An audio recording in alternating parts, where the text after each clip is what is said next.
လွန်ခဲ့တဲ့နှစ်ပေါင်း600ကျော်လူတစ်ယောက်ဟာစာမျက်နှာ240ရှိတဲ့စာအုပ်တိုးကိုတေးသေးချာချာထိုင်ရင်းခဲ့တယ်။ဒါပေမဲ့ထူးဆန်းတာကတော့အဲ့ဒီစာအုပ်ထဲကဘာသာစကားကိုဒီနေ့အထိကမ္ဘာပေါ်မှာဘယ်သူမှလုံးဝမဖတ်နိုင်သေးပါဘူး။ဒီချင်းတစ်ခါလေးတော့မဖတ်နိုင်ခဲ့တာပါ။ဒီစာအုပ်ကိုရွှေတင်းကအမြောက်အများပေးပြီးဝယ်ခဲ့တဲ့အီဂရစ်မင်းကလည်းမဖတ်နိုင်ခဲ့ဘူး။ဒုတိယကမ္ဘာစစ်တုန်းကနာဇီဂျာမနီရဲ့မြို့ကုတ်တွေကိုအိတ်နဲ့ရင်းတော်အလွယ်တကူဖော်ပြနိုင်ခဲ့တဲ့ထိပ်သီးကုတ်ပြပညာရှင်တွေလည်းမဖတ်နိုင်ခဲ့ဘူး။လူသားတွေရေးသမျှအရာအလုံးကိုဖတ်ဖို့တိစောက်ခဲ့တဲ့ခေတ်ပေါ် AI ပညာလည်းလက်လျှော့ခဲ့ရပါတယ်။ဒီနေ့ခေတ်မှာတော့စာလုံးပေါင်း3800ကျော်ရှိတဲ့ဒီစာအုပ်ဟာဝေးလ်တက္ကသိုလ်ရဲ့မမျိုးထဲမှာဘယ်သူမှမသူ့ကိုလာပြီးဖတ်မလဲဆိုပြီးငြိမ်သက်စွာစောင့်ဆိုင်းနေကြဖြစ်ပါတယ်။1912ခုနှစ်မှာ Wilfrid Voynich ဆိုတဲ့ပိုလန်လူမျိုးသားစာအုပ်ကုန်တဲ့တယောက်ဟာရောမမြို့စီမက Jewish College တစ်ခုမှာအလိုမရှိတော့တဲ့စာအုပ်ဟောင်းတွေထဲကနေတစ်ခုခုကိုလိုက်ရှာနေခဲ့တယ်။ Voynich ကရိုးရိုးစာအုပ်တွေမဟုတ်ပါဘူး။သူဟာဆိုက်ဘေးရီးယားအကျဉ်းထောင်ကနေနှစ်ကြိမ်နှစ်ခါတိုင်ထွက်ပြေးလွတ်မြောက်လာခဲ့တဲ့နိုင်ငံရေးအကျဉ်းသမားအဟောင်းတယောက်ပါ။သူဟာတန်ဖိုးရှိတဲ့အရာကိုဘယ်လိုရှာရမလဲဆိုတာကိုကောင်းကောင်းသိခဲ့တယ်။အဲ့ဒီတက်တာရဲ့အောက်ခြေမှာစာအုပ်သေးသေးတအုပ်ရှိနေခဲ့တယ်။ဆမ်မင်းနာတွေကစမ်းချယ်ပြီးတရုတ်ပေါ်ပုံတွေကလည်းကိုလို့တော့ထူးဆန်းနေပါတယ်။ Voynich ကအဲ့ဒီစာအုပ်ကိုဝယ်လိုက်တယ်။ဒါပေမဲ့သူဘာကိုလက်ဝယ်ပိုင်ဆိုင်ခဲ့လဲဆိုတာသူကိုယ်တိုင်လည်းမသိခဲ့ပါဘူး။နောက်တဲ့နှစ်ပေါင်း114နှစ်ကြာတဲ့အထိကမ္ဘာပေါ်ကဘယ်သူမှလည်းသိမှမဟုတ်သေးတော့ပါဘူး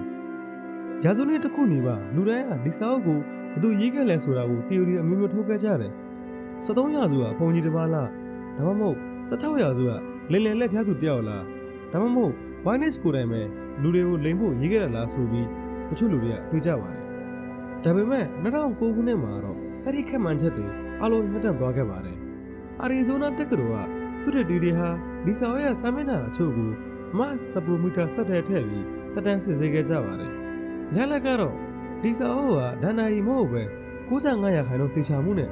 1404ခုနှစ်နဲ့1438ခုနှစ်ကြားမဘောက်တည်နဲ့ပြုလုပ်ခဲ့တဲ့တကယ်စစ်မှန်ဖြစ်နေတာကိုတွေ့လိုက်ရပါတယ်။လေးဝချက်တွေကတင်းငယ်မတော်ပဲပိုပြီးတော့ထင်မြင်လာခဲ့ပါတယ်။ဒီစာအုပ်ရဲ့တမန်အကြောင်းဟာရာဇဝတ်နှစ်စုအကြား1660ခုနှစ်မှာဖရက်မြို့ကတမန်တော်တယောက်ဟာရေးခဲ့တဲ့မြို့ဝစာတစ်စောင်ကနေပြန်လည်စတင်ခဲ့ပါတယ်။အဲ့ဒီစာအရဒီစာအုပ်ဟာအချိန်ကဘရုစ်လူတီယာဆိုတဲ့ဂျာမန်မင်းသားတယောက်စီမှာရှိခဲ့ဘူးပြီးသူဟာဒါကိုဒင်္ဂါ600ကျော်နဲ့ဝယ်ခဲ့ပြီးယနေ့ခေတ်တန်မိုးနဲ့ဆိုဒေါ်လာသိန်းချီတန်မိုးနဲ့ဝယ်ခဲ့တာဖြစ်ပါတယ်။20ရာစုရောက်တော့လူတစ်ရက်ကပါစစ်တုံးကဂျာမန်စစ်တင်ကြတဲ့တွေကိုဖော်ပြခဲ့တဲ့ကမ္ဘာအတော်ဆုံးကိုပြပညာရှင်လင်မယားနှစ်ယောက်ဖြစ်တဲ့ဝီလီယမ်နဲ့အဲလီဇဘက်ဖရန့်မန်တို့ဟာသူတို့ရဲ့ဘဝရဲ့ဆယ်စုနှစ်များစွာကိုဒီစာမျက်နှာ240ပေါ်မှာအချိန်ဖြုံးခဲ့ပေမဲ့နောက်ဆုံးမှာတော့လက်လျှော့လဲရပါတယ်။အဆိုးဆုံးကဘာလဲဆိုတော့ဒီစာအုပ်ထဲဘာသာစကားတွေဟာ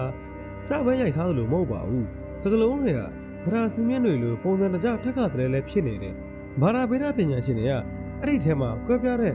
ကလောင်အရေးသားပုံစံနှမျိုးကော်ရိုလာ A နဲ့ကော်ရိုလာ B ကိုတော့ရှာဖွေတွေ့ရှိခဲ့ပါသေးတယ်။သူကဘာသာစကားတစ်ခုလိုပြုမှုနေပေမဲ့ဘလုံးမဖတ်လို့မရတဲ့စာသားလေးတွေဖြစ်နေလို့ပါ2018ခုနှစ်မှာ AI ကိုဆက်နှက်ခိုင်းတော့အယ်ဗရာတက်ကတော်ကဆက်တွေဟာ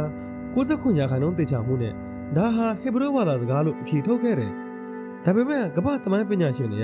ချက်ချင်းတောက်ပြခဲ့တယ်။နေပေါင်း600ကျော်ကစာသားကိုခေတ်ပေါ် AI နဲ့ဖတ်ခိုင်းလို့မရဘူးတဲ့။ AI ဘာသာပြန်လိုက်တဲ့စာကြောင်းတွေကလည်းဘာမှအဓိပ္ပာယ်မရှိခဲ့ပါဘူး။ဆက်တွေဟာပုံစံတွေကိုရှာဖွေတက်လာပေမဲ့အဓိပ္ပာယ်ကိုတော့မတင်ယူရသေးတာဖြစ်နိုင်ပါတယ်။ဒါဆိုတာဘာကြီးလဲ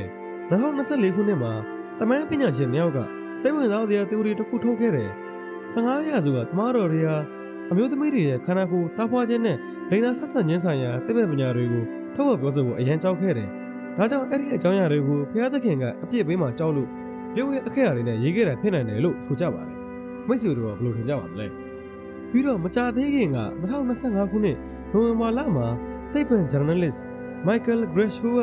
15ရာစုကအန်ဆာတုံးနဲ့ဖဲချက်တွေကိုအသုံးပြုပြီးပုံမှန်ဘာသာစကားကို Voynich တင်ခဲ့တဲ့တွေအဖြစ်ပြောင်းလဲရေးလို့ရတဲ့စနစ်တစ်ခုကိုတတိပြခဲ့ပြန်တယ်။ဆိုလိုတာကအဲ့ဒီစာအုပ်ထဲမှာတကယ်ဘာသာစကားကိုဝတ်ထားဖို့ဤပညာဟာအဲ့ဒီခေတ်ကလေးရှိနေခဲ့တာပါ။2026ခုနှစ်ဒီနေ့ထဲမှာတင်ဒီစာအုပ်နဲ့ပတ်သက်ပြီးနိုင်ငံတကာတမိုင်းပညာရှင်တွေကော်ဖီပညာရှင်တွေနဲ့ထပ်မံတွေ့ဆုံပြီးညီလာခံတစ်ခုကျင်းပဖို့ရှိနေခဲ့ပါတယ်။နှစ်ပေါင်း600ကြာတဲ့အထိဘာမှအဖြေရှာမတွေ့သေးတဲ့ဒီစာမျက်နှာ420အတွက်သူတို့ဘဝတွေကိုရင်းနေကြတော့ပါပဲ။ Voynich စာအုပ်တော်ဟိုဟာတော်ဖွင့်ဖို့စောင့်နေတဲ့လေဝတ်တက်တစ်ခုပဲမဟုတ်ပဲ ကျွန်တော်တို့ရဲ့စိတ်ကူးတွေကိုရောင်ပြန်ဟပ်ပေးနိုင်မယ်မန်တစ်ချက်ဖြစ်နေနိုင်ပါတယ်ရွေးဝက်ကုတ်ပညာရှင်တွေကကုတ်တွေကိုမြင်တယ်တမိုင်းပညာရှင်တွေကအမျိုးသမီးတွေရဲ့လျှို့ဝှက်ခန္ဓာကိုယ်မြင်တယ်တန်တရားဓမ္မတွေကတော့လိမ်လည်မှုကိုမြင်ကြတယ်ကျွန်တော်တို့အားလုံးဟာဒီနှုတ်ဆက်နေတဲ့စာအုပ်တော်ထဲမှာကိုရှာကျင်တာကိုပဲရှာနေကြတာပါစာအုပ်ကတော့ဘယ်တော့မှစကားတစ်ခုမှမပြောခဲ့ပါဘူးကျွန်တော်တို့ကသာအပြေမရှိပဲဆက်ပြီးစကားပြောနေကြတာဖြစ်ပါတယ်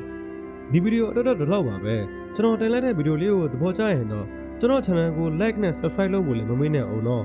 နောက်ထပ်လည်းစိတ်ဝင်စားဖို့ကောင်းတဲ့တမိုင်းအမှန်တွေကိုထပ်ပြီးဖော်ပြပေးသွားမှာပါအားလုံးနောက်တစ်ပုံမှပြန်တွေ့ကြတာပေါ့